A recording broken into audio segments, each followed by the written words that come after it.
ZAC GOLDSMITH could be well on his way to being London Mayor. Quite possibly when this video goes out, he may already be. Or if you're watching it after the result, who did you vote for? Goldsmith or Khan?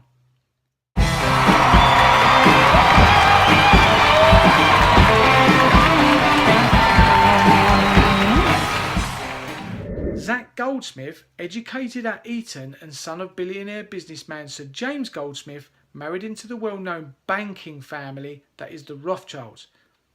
But don't roll your eyes quite yet, just stay with me. Now, ZAC married Rothschild's heiress Alice Miranda Rothschild.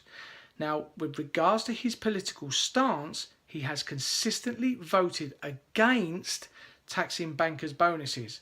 He's also voted against a tax on bank bonuses being spent on creating 100,000 jobs and building 25,000 affordable homes. He has also expressed his opinion of being against more apprenticeships, also against creating more jobs for young people funded by bank bonuses, and reducing tax breaks for small businesses taking on extra workers. Bank, bank, bank. He voted against paying higher benefits over long periods for those unable to work due to illness or disability.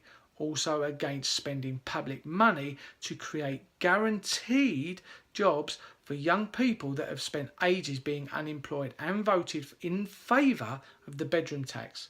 Now, he's friends with David Cameron, and David Cameron's family goes way back to a guy called Alex Geddes. Now, I may have said that wrong, but he was a Scotsman who became known as the Chicago Grain King. The Geddes joined with the Camerons family by union in the grounds of Blairmore House. Seemed convenient. Stay with me. Now, David Cameron's dad set up an offshore fund in the tax haven of Panama of the same name, Blairmore Holdings, and is a monument to wealth obtained from abroad. The fund was valued as of 2012 to be 25 million, and the fund was set up in 1982 while Cameron was still at Eton, because at that time Ian Cameron was a senior partner of Panmure Gordon. Going back in banking history to the 1860s, when Sir Ewan Cameron joined the industry, he helped the Rothschilds sell war bonds during the Russo-Japanese War. Now, I may have said that wrong as well. Which leads me to Samantha Cameron, who is a distant cousin to Princess Diana. Her stepfather is William Waldorf Astor, 4th Viscount Astor, another one of the elites. The Astor fortune was founded by John Jacob Astor, who was born in Waldorf, Duchy of Baden, from a bloodline to which the origins for some reason or another, and I quote, have purposefully been hidden. Now, the Astor family, which Samantha Cameron is obviously a part of, and you could argue by marriage so is David Cameron, they were behind the appeasement policy in Europe which allowed Hitler to become a threat. Now, there is a committee that was formed in 1727 called the Committee of 300, and they are a council that organises politics, commerce, banking, there's that word again, media and the military, which would explain or could explain Goldsmith being allowed to use the media in the way that he has to tarnish the character of Sadiq Khan.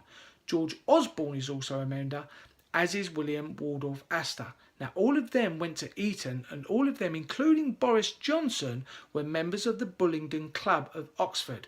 The University of Oxford does not recognise the club, and no venue close to the university will touch them with a barge pole. They have a massive reputation for damaging any venue they attend. Now, Boris Johnson has since tried to distance himself from the club, stating truly shameful behaviour of almost superhuman undergraduate arrogance, toffishness and twitchiness, whatever that means. So let's be honest, someone in his standing wouldn't want to be associated with behaviour like that.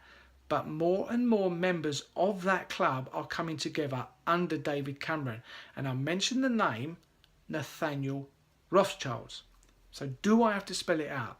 What's happening at the moment? MPs for government, in my opinion, are being selected by design, not elected.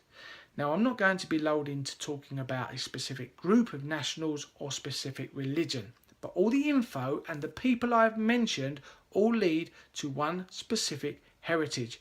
You need to work it out for yourself. But with all this in mind, and going back to the beginning with ZAC GOLDSMITH, this is the guy who could be London Mayor if he isn't already by the time you watch this.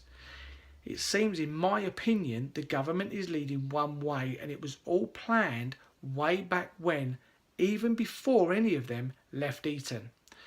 Who did they all go to Eton with? Nathaniel Rothschilds.